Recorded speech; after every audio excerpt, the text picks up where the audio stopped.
But the Arabs weren't Sicily's final conquerors. In 1061, a new invasion began, not from the south or east, from the north. Vikings. In the early 11th century, a group of Norman adventurers from northern France arrived in southern Italy as mercenaries. These were descendants of Vikings who had settled in Normandy, literally land of the Northmen, you see, like 150 years earlier. They were still culturally Norse, tall, often blonde or red-haired, fierce warriors, but they spoke French and had adopted Christianity. They were Vikings with a French twist. The conquest of southern Italy and Sicily was led by the Hauteville family, 12 brothers from a minor noble family in Normandy who would become kings.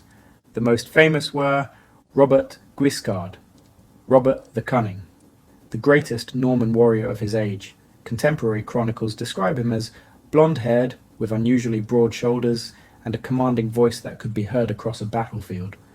And Roger, the first of Sicily, who lived from 1031 to 1101, the conqueror of Sicily. Byzantine chronicler Anna Komnene described him as very tall, with ruddy complexion and fair hair. These brothers arrived in southern Italy around 1035 to 1040, with perhaps a few hundred Norman knights, and slowly carved out kingdoms from Byzantine and Arab territories.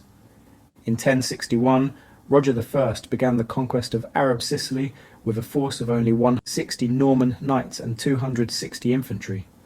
How did such a tiny army conquer an island? Norman military technology was the answer. The Normans perfected heavy cavalry tactics.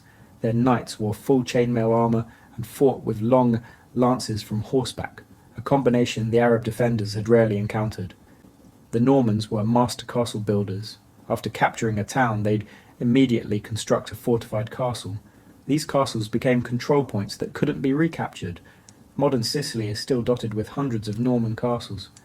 Roger allied with Italian maritime cities like Pisa and Genoa, gaining access to fleets that could transport troops and supplies, and divided enemies. The Arab emirates in Sicily were fighting each other. Roger exploited these divisions, allying with one emir against another, then conquering both. The decisive battle came at Sarami in 1063. Roger I faced an Arab army of 50,000 men with only 130 Norman knights and a few hundred infantry.